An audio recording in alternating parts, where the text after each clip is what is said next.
things will inevitably go wrong. Even the best of our companies, there's a hiccup here and there and a minor pivot. And what allows them, I think, to persevere is this sense of something greater and purpose. I think it's really difficult to be a great investor without a deep set of expertise. And in fairness, you see that even in the generalist funds, right? People tend to specialize. But when you have the benefit of truly developing deep expertise across only financial services, you have the luxury of going very deep across many subsectors and to understand how they interrelate and where the dependencies are and where things break down.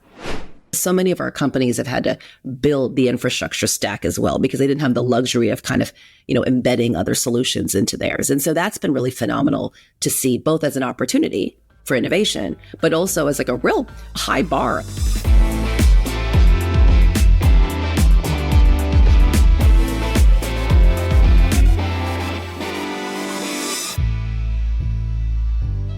Hello, everyone, and welcome to FinTech Leaders, coming to you from New York City. I'm your host, Miguel Armaza. I'm a co-founder of Gilgamesh Ventures, a venture capital fund that backs early-stage FinTech entrepreneurs in the US, Canada, and Latin America. If you enjoyed this conversation, I invite you to leave a review on Apple Podcasts, Spotify, or wherever you get your shows so more people can learn about FinTech leaders. My guest today is Emmalyn Shaw, managing partner at Flourish Ventures, a global fintech-focused fund with over $850 million in assets under management. Flourish is also a permanent capital vehicle that aims to back companies that can create systemic change and help build a more fair financial system. Some of their investments include Chime, Neon, Alloy, Flutterwave, Paga, and Kamino. We discussed lessons learned after almost 25 years in venture capital, why specialized funds can deliver big wins and returns, what it means to be a mission-driven entrepreneur and why they love investing in them, the strategy that has allowed Flourish Ventures to invest around the world, and a lot more. Emmalyn, so you got started, correct me if I'm wrong, as an investment banker. How did you get started in our world? Because you didn't start in VC proper, right? You were doing some other type of work, but also in the financial industry. Yes, yeah. No, so just for context, I grew up in Huntington Beach, so I'm a California person through and through, Southern California. But my love for technology actually started in college. So I wanted to be financially independent, chose a school locally where I could get a merit-based scholarship, but I had to pay for my housing. So I ended up at Berkeley and I worked for Apple. So that's where I fell in love with tech. So I worked for Apple on campus, marketing, worked for the summers full-time in marketing. And then I was a math and econ major, and there was a company called Barra that did portfolio analytics software. So it was like the first incarnation of fintech. And I worked as a product manager for 2 years there. So that really is where I fell in love with tech, the convergence of tech, and actually in financial services at the time. And then after that, after Cal, I ended up working at Morgan Stanley in the tech group on Sand Hill Road. So I really kind of continued my passion for tech. And that was in the 90s. And this will definitely date me, but I worked on the Netscape AOL merger. And Jim Barksdale and Peter Curry, and that was like in late 98, they decided to launch their own venture fund. Jim Barksdale in particular, called the Barksdale Group. And so it was like a $200 million early stage fund. Myself, Danny Reimer from Index, you might know, Peter Curry, CFO. A group of us started the Barksdale Group, and I got recruited out from Morgan Stanley. So January 1st of 2000 was my first day in venture, and it continues to this day. So it's been a long journey. It's been almost 23 years, but it's been an incredible one. So yeah, that's what kind of got me into tech and then ultimately to investing. You mentioned Sand Hill Road. That means a lot of things for a lot of people. What did it mean to you, just Sand Hill Road in the 90s, early 2000s? And what does it mean to you today? That's a really good question. You're right. It did have a lot of meaning back then. And definitely, I think that was really where the source and the heart of innovation and technology and investing in venture was. And, you see remnants of it even today with so many firms still having some roots there. But by and large, it has shifted pretty measurably, not just out of, Silicon Valley, but quite frankly, out of California in some cases, right? You've seen a much broader proliferation into many other pockets, whether that's Southern California or New York. And quite frankly, and I'm pleased to see also even kind of, the mid states throughout the US. And that to me has been a wonderful transition. And then obviously there's the international piece that we will hopefully talk about that has also been quite vibrant, that at the time, really most of the venture community and a lot of the work in technology innovation was really happening at that core on Sand Hill Road in the heart of Silicon Valley.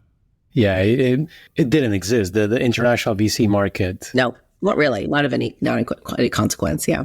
Yeah. I was actually looking at the numbers a couple of days ago. Carta kind of released industry by industry for the US, where are the top industries being funded. And fintech, for example, New York is number one. I mean, SF is a close second. Let's not pretend, it's SF is going away, but it has clearly shifted. And so that sounds like that is one important change that you've seen over the last couple of decades of your career in VC, the geographical shift. But what have been some of the other key changes that you've observed? Yeah, and I would quickly just say that the fintech element in particular, just given that so much of the financial services are based in New York, it does make more sense that there has been more, but I feel like even in the last 5 years, there's been a real movement from, to your point, California, so in Silicon Valley to New York as well, specifically around fintech. I think, there's been a lot of, if you look over 23 years, a lot of shifts have happened. So certainly, the emergence of kind of the accelerator piece where that's YC and 500 and the like, I think that was a pretty measurable shift in kind of the mid to late 2000s to create that structured class. And then to see a lot of these really vibrant pre-seed and seed funds come into the fore I think it's also been really incredibly helpful for the earliest stage entrepreneurs. It's also been helpful to kind of expand that asset class to a broader reach, better terms, et cetera. I think in addition, you're seeing, and I would say in the last 10 years in particular, fintech, but I think more broadly, the emergence of a lot of the founder-led, executive operator-led funds that are really leaning into particularly the earliest stages to be hands-on, I think have also been a really wonderful addition to kind of the tech ecosystem at large, but certainly in fintech in particular. Some of that's coming from wealth creation and the ability to then invest back into the ecosystem and to serve as mentors in a much more meaningful way, which I love to see. There's always been kind of vertically focused funds, even back in 2000. They tended to be more, when clean tech was kind of the first iteration of clean tech that kind of emerged, and healthcare and others have been in place. But I feel like in the last 10 years, again, much more vibrant, growing, dedicated vertical funds have really surfaced and continue to thrive. And that's been exciting to see. I think that also really validates this idea that you're very thematically driven and you're deep knowledge in a particular sector, and you have a lot of value to add and disproportionate kind of insights and deal flow, et cetera. So that's exciting to see. And certainly, obviously, we love that given that's Flourish's focus. There's been a lot more in diversity. I think, again, we talk about geographical diversity, which is a wonderful thing, and regional diversity, and seeing a lot of capital flowing across regions. But we're also seeing more diversity kind of among the investor base.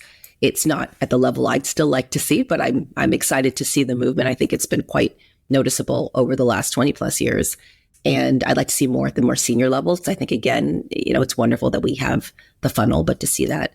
And then I would say there's a lot more thought leadership. And I think that's something that, Miguel, you're a huge proponent of here on your podcast. And I think that has really helped provide more perspective on the industry, keep many, many folks globally abreast of trends.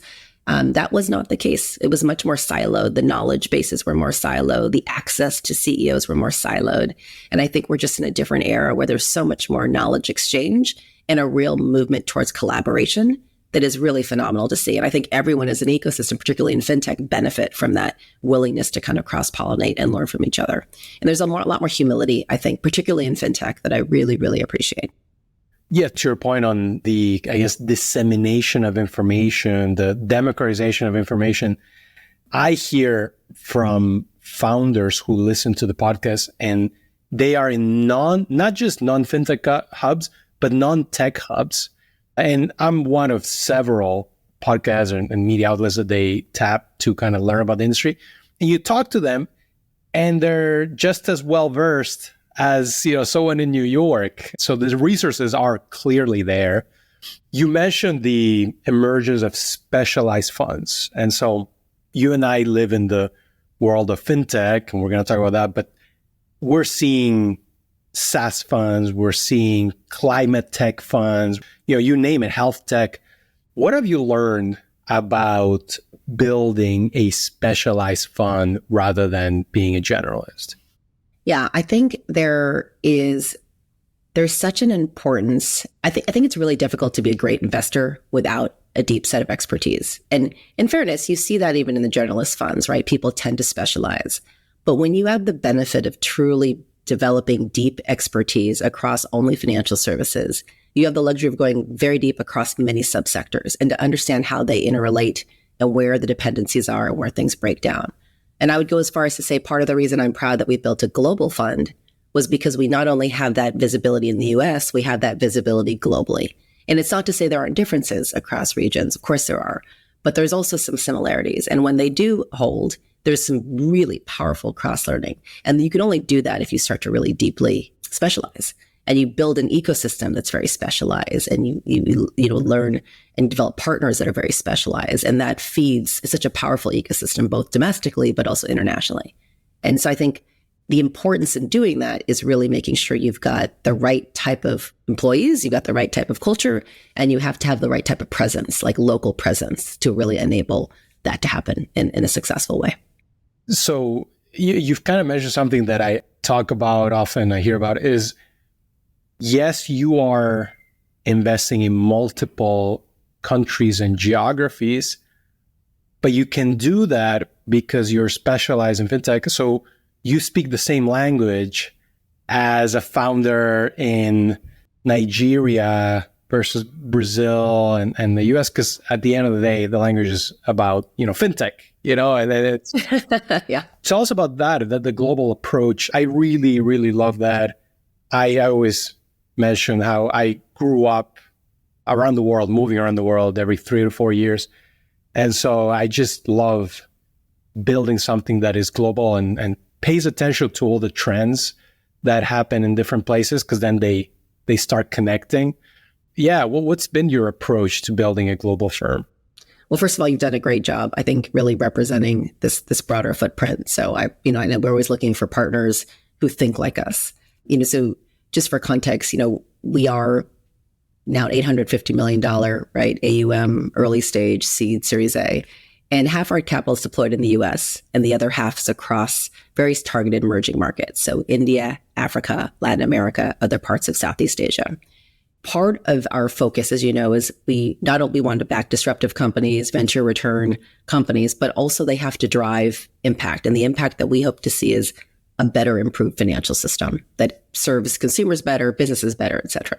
And so against that mandate, we're looking for, and against those themes, we want to make sure we've got local teams, presence specifically in those regions. So in Brazil, in Africa, in Egypt, and I think in India, and having the ability to build deep ecosystems and partner deeply with a number of those co-investors and build portfolio companies that also serve to keep us abreast of those. And then similarly in the US, obviously, we've got a very big team there as well. And the purpose is really, it's not, again, to be able to learn and develop. We're very thematic because, again, we're only investing in ventures. So you're focused on very strong themes, some of which transcend again, and some do not. But we have really deep theses around how do we want to push the agenda and where do we see the similarities and where do we see transformation happening. So we've been very deliberate about the types where we place people, that they're on the ground, that we're able to actually meet as a team and develop themes that we can share and learn from one another, and that our portfolios are also connected, right? The companies themselves, the entrepreneurs themselves have deep connectivity and are able to also bounce ideas off each other, which, as you can imagine, whether that's go to market, whether that's international expansion, whether that's adjacent product extensions, having the eyes and ears of other folks who may have done that in other geographies have been really, really powerful. And so sounds like you're paying a lot of attention to your local partners, because some of the themes that are being developed in the US today, for whatever reason, there might not be relevant in India, right, at the same time. how does that investment process work for you internally, right? Does the local partner have final say, or do you have a global IC? Curious, how have you structured it? I would say you're right. There are certain themes, like, for example, one area early on, we developed a thesis around challenger banks, right? And we saw the unbundling happening. We saw the opportunity to provide really rich services. But you're right, fundamentally different regulatory regimes and by extension, underlying business models didn't exist in some. It was a case that digital banking was needed. The question is it going to be interchange like with Dodd-Frank and Chime, or is it going to be lending? Because that's a more common business model that is afforded for based on, what the regulatory regime.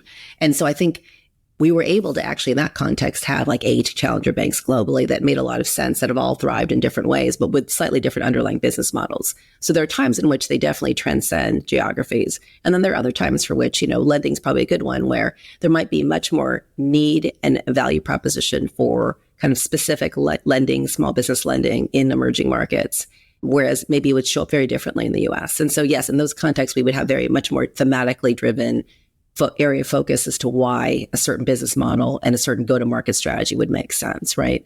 A different embedded solution, for example.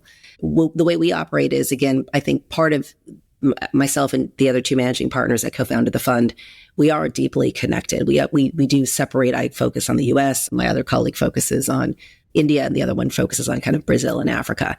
And the idea is that we collectively are staying abreast of everyone's global deals. So we have that global landscape. And so our investment committee comprises of ourselves and a couple of other folks at the leadership level that allow us to have the continued learning as well as pushing, because we all have different perspectives in terms of what business models have been successful in other markets, and pushing on the kind of the foundational thesis around, well, why is this going to be successful in this market? What do you need to believe to be true in order for that to happen?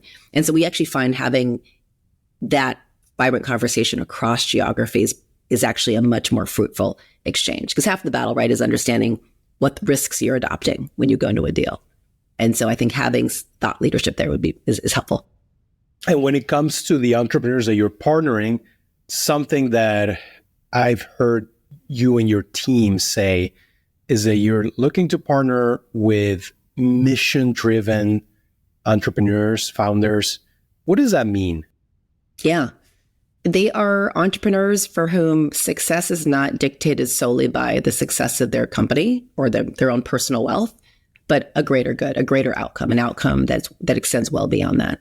And that notion of a North Star, I think, is really powerful. It not only kind of helps build a lot of resilience and clarity and humility for a lot of these entrepreneurs, because things will inevitably go wrong. Even the best of our companies, there's a hiccup here and there and a minor pivot. And what allows them, I think, to persevere is this sense of something greater and purpose. And I find that they're also able, with that vision and strong articulation, to be able to recruit some of the best talent because there's some mission behind it. And so that's often the way we think about our entrepreneurs. And it's a really important screen. I would say that screen not only applies to our entrepreneurs, it applies to our employees. It's probably the single greatest screen that we apply across the board. Yeah, I love that. I wonder, what is your approach to measuring, right, whether these founders are truly mission-driven, like to measure their level of passion for what they're doing before you make the investment, before you actually partner, join their board, whatever. Yeah, I mean, it's obviously not an easy process. No, but I find there are often the problem they're trying to solve is very personal. It's not always the case. So you can really tell just from their own personal story how it aligns and why the vision was articulated. And I think that really helps understand, like, is this something that is, being verbalized, but really not true to heart, or if it's actually something really deeply felt and committed to. Similarly, it's hard to pretend to be mission-oriented. You can't just decide one morning I'm mission-oriented. You actually have to somewhat live that life in some other capacity in your prior roles. And so that is much easier to determine, right? Through a number of off-reference checks to understand, like, how does this person operate in the world? Does he or she show up in a way that is aligned with kind of this mission orientation? And in her prior roles, even if it wasn't mission-oriented per se, what type of leader was this person, and what ultimately dictated their sense of kind of success and outcomes? And I think, again, those are easier to measure. And again, not exactly direct, but nevertheless a very strong indicator of could you be a great, strong, mission-oriented and driven leader? Let's talk a bit about, we were talking earlier about how you've seen the industry evolve. I also wonder some of the lessons that you've collected along the way. Inevitably, you mentioned companies, but also investors, run into tough situations. Maybe you would love for you to share maybe some mistakes, lessons you've experienced along the way. Yeah, you mean in venture, just okay. Yeah. I would say that one common mistake is really not trusting your gut. I think you do develop, particularly over a long period of time, a sense of what might work. And it's not black or white. It's just a question of, is this a good working relationship for you? Is this going to be something where you two together as a partnership, because it is a partnership, can be successful? And can you help guide him or her in the best way possible, and the kind of the investment structure, whatnot, in the best way possible? And if your gut or something is kind of a red flag, I think really trying to listen to it and make sure that you don't overly fall in love with the idea or the market opportunity at the expense of, I think, the red flags that we often have. And so I think some of my biggest mistakes are if I reflect back, it's like, oh, I know I had that concern. I actually wrote it down. I'm very diligent about writing down what I think are potential risks. And I think I just underweighted or some of those in a way that upon reflection were just not listening enough to those red flags. That's probably one. I think as a board, it's really important to appreciate the board dynamics. And so, early on in my career, not fully appreciating how important it was to build kind of the relationships with each board member. And again, the intent is not to become best friends, although that can happen as well, but it's more often building that foundational trust and transparency and a sense of what where you guys align and what success looks like. And I think the reason for that is when things go wrong, which again, inevitably it does, that foundation is critical, and having that relationship is super critical. So that's another area where I think, just dedicating that time and the energy up front. I would say with early stage companies, co-founder dynamics can often be really tough. And I see that actually even in other organizations, leadership organizations I'm part of, where I'm with founders all the time, as well as portfolio as well. And I do think as an investor, really tuning into how those are going, checking in proactively, understanding what tools, whether that's leadership coaches, et cetera, to really help solidify how those dynamics can continue to grow, particularly as a company scales, and just helping the founder think through it. Because often there's such deep, close relationships, sometimes personal relationships. And so they become very challenging as the company experiences their ups and downs. But I would say those three are areas where it's like, yeah, in retrospect, I would spend more time here so I can be more helpful to the business and the company. Yeah. On the co-founder dynamics, I know there are firms that, for example, do not back a team if the co-founders haven't worked together before or haven't known each other for a while. But I think we've also seen examples where, they just met and found their dating and it works, right? What has been your experience seeing specifically that dynamic? Yeah, I wouldn't say there's any correlation between whether they've worked together or not. I've seen both instances where they've been incredibly successful. The most important is understanding what each brings to the table and I think honestly, the most important is how do you continue to develop a relationship and grow through the difficult times, whether or not you have a pre-existing personal relationship. And so really trying to help that. In fact, recently, you'll appreciate this, we actually had 5 of our portfolio companies in LATAM, in Brazil in particular, and brought together a leadership coach. And they worked only with founding teams. And they worked in separate teams together to kind of work through difficult conversations and just, frameworks on how to address things from strategy to more challenging issues that surface. And it was really well received. And we just did this recently. But something that I think we want to do more broadly because we see the importance of it, particularly at the earliest stages for portfolio companies. And they continue. It's complex. It's a complex relationship, as is most of, the board dynamics as well. So important to invest in. I'm going to ask you for the contact of that coach later. I think many companies would love to meet them. And so something I wanted to ask you about is, unlike private equity, right, where most of the time a firm comes in and makes an investment all by themselves, or maybe they'll work with another investor. In venture capital, you end up working with multiple firms, right? At a seed round, you can have 5 funds come in, obviously there'll be bigger ones, and there'll be the smaller ones. Out of the funds that you have worked with and have really admired and seen grow, what have you observed that really distinguishes an investor?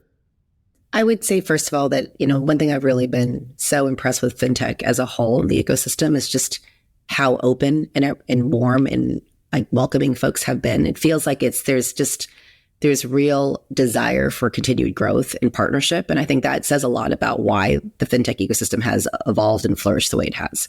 I would say that, and I mean that truly sincerely, having watched general tech. And it's not to say general tech isn't the same, but I think fintech has a very unique receptivity and a real mutual respect for what everyone has to bring to the table, whether that's operators or investors, et cetera. I think among the co-investors, and this probably speaks a little bit more to just me personally, I really appreciate, there's a lot of smart folks. The folks that we found to be the best co-investors have a real high sense of EQ, highly humble in the greatest sense of the word, collaborative, open, a real desire to roll up our sleeves together and see that as kind of a joint effort. And I think the sharp elbows just don't seem to exist as broadly in fintech anyway. But I would say that, there's just a really great team mindset overall. Obviously, they need to be smart and thoughtful and all that good stuff, but that goes without saying. It's really, in my mind, a lot more of the softer skills that have really created what I think is the most successful outcomes so far. And if I look at the companies that we've been fortunate to work with, those syndicates represent that ethos. And it sounds like that's also what you look for in your team, right? Tell us a little bit about growing a team, because, building a venture capital fund, an investment firm, that's also building a company. And you hire a lot slower than, but, it's a similar exercise, and I've actually met many folks that have been through your team over the years and now are doing exciting things. So how do you think about building a team? Yeah, I think for us, it's actually surprisingly easy to find, deep fintech experience or venture experience. I think it's probably harder to make sure that they have a real appreciation for what we're trying to do in this ecosystem and the role that we want to play.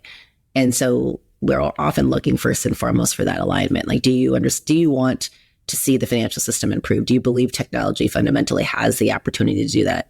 Do you have excitement around partnering with entrepreneurs for whom that is a really important core part of their mission? And I think against that framework, then we find that, we really are very thoughtful about looking for folks who really adopt that and can lean into that ethos. And that's why I think we've been pretty picky. And thank you for saying that we've got some amazing folks. And part of it is not, like venture. Venture is always, it's a vehicle. Not everyone's going to stay in venture and be a long-time venture capitalist.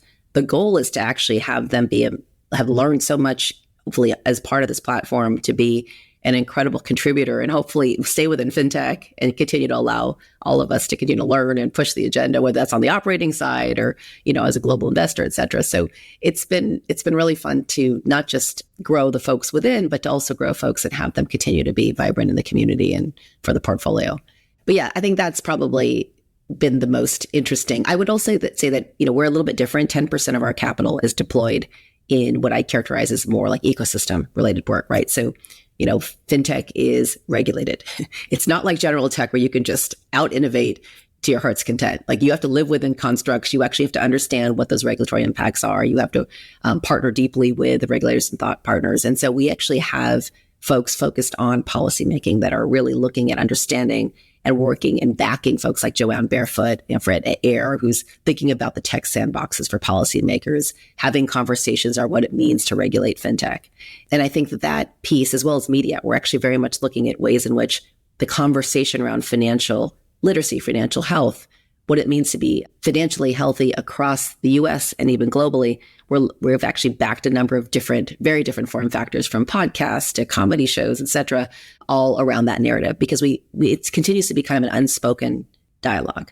And so in that small amount of our capital that gets deployed there, we have to find individuals that can really serve and continue to catalyze that effort. And that's a very different person than a traditional venture capitalist. But I find that, again, that core tenet of do you want to transform financial services? Are you passionate about it? And do you get excited about working within the ecosystem to really affect that change? So it's been really fun to partner with what I think is a very diverse set of individuals, all of whom are trying to attack a very strong North Star, and been really proud about what we've been able to do so far. Yeah, I mean, it sounds like you're not just investing in founders, but you're actively trying to strengthen the ecosystem, right?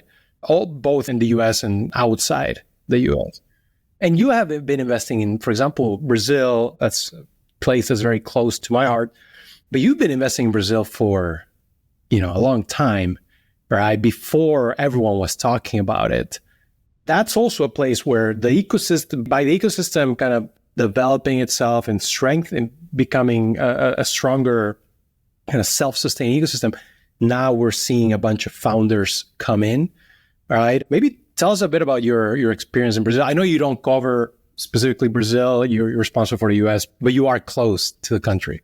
Yes, no, absolutely. Look, I would say that for all the reasons that you're seeing interest in the market from a business perspective, I think that has allowed for a lot more activity. So later stage, the exit opportunities, you're seeing a lot more of that momentum that validates that there's real opportunity to continue to deploy. Our perspective has always been, look, this is a market. It's a massive market, right? They have always been much more, as we kind of alluded to, much more friendly as embracing technology and regulation and fintech regulation in a way that I think has been powerful. And you see that evidence through PICs. You see that evidence through the public infrastructure and the desire not only to create infrastructure that enable a lot more innovation, right, and a lot more access, but also the way in which fintech companies are regulated within Brazil. And I think that has been a huge boon and a huge opportunity for innovators to come in and really think about how to disrupt and modernize core parts of the value chain and really extract economic value. And so, whether that is with, Neon looking at kind of the challenger bank asset, particularly focused on kind of that low to medium population that quite frankly still remains highly underserved, and using technology to do that, or Swap, where, we're really creating the infrastructure, right? The kind of, and I would say in Brazil in particular, there, in the US, there's you pretty much have siloed solutions. You have a Galileo, and then you might have a banking as a service, and you might have a bank. In Brazil, you actually have to build so much of that holistically, right? So many of our companies have had to build the infrastructure stack as well because they didn't have the luxury of kind of, embedding other solutions into theirs. And so that's been really phenomenal to see, both as an opportunity for innovation, but also as a real high bar. Right? It's not inconsequential to build an entire infrastructure stack on top of maybe a customer facing solution. And I think, Swap and others on the infrastructure side have really benefited the need for that type of solution. So it's been really phenomenal. Yeah. I mean, Dan Gleason always talks about having to build everything in-house for his initial company. Gib also, I think they even had to build the CRM and, some very basic things that founders in the US take for granted. So, and before we wrap up, you mentioned a few names with whom you started your venture career. I was wondering, when you look back, who have been some of the most helpful and consequential people in your journey? I would probably put them in kind of slightly different buckets. I would say on the traditional venture side, there are probably two folks who I feel, just for different reasons. When I was at Oak for a number of years, Fred Harmon was a phenomenal, Annie Lamont as well. But Fred is who I worked with most deeply, particularly on the software side, and just a phenomenal human being, just a high degree of humility, very thoughtful, strong track record, but also led the firm with such integrity and really built a culture that was important. So as I think about my role as a leader within Flourish and the culture I want to see, as well as kind of the track record and performance that I want to see personally and as a team, I think it's been really wonderful to watch. And he was a great role model there. Similarly, John Callahan, who founded True Ventures, very much kind of created that founder first mentality, a very early stage generalist investor. And I think that to me was really instrumental in the way in which we operate with our founders. And I think that has been kind of an important premise in terms of our ethos. I would say on the personal side, I would say probably my husband. He's by far probably the best. We have 6 kids together, and it's been a beautiful journey. And then trying to balance work and life and how to do that in a way that's authentic, but be the very best version professionally. I think he's been a wonderful role model there. And then finally, I would say, I don't know if you're familiar with YPO, Young Presidents Organization. So I've been fortunate to be part of Golden Gate for a long time here in the Bay Area. And it is just it's been such a wonderful network for me of folks, like-minded executives who have different experiences and walks of life, but we have a shared kind of experience with running businesses, with family, and having a forum to really share deeply and explore difficult topics with in a confidential setting has been really important, both helping folks as well as sharing my own. And that to me has been just an incredible both personal and professional growth opportunity. So not 1, not 2, not 3, but 6 kids. Yeah. Oh my God. You have to be great at time management. Either that or just forgetting a child or embracing mediocrity, one or the other. I'd like to think I was better at time management, but I can't guarantee that's the case. Wow. Well, Emmalyn, thank you so much. We've covered a lot of ground. It's great learning about your career. It's certainly inspiring to me, and I'm sure it's going to be inspiring to a lot of the listeners. And yeah, I look forward to continuing to collaborate and work together. Absolutely. And it's just such a pleasure to spend time with you. So thanks for having me.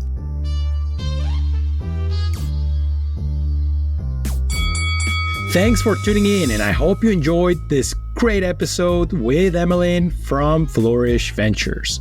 If you want more interviews, make sure to subscribe, follow, and leave a review on Apple Podcasts, Spotify, or wherever you get your shows. It helps and truly, truly means a lot.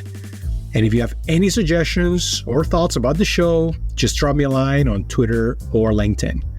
Signing off till next week, I'm your host, Miguel Armaza.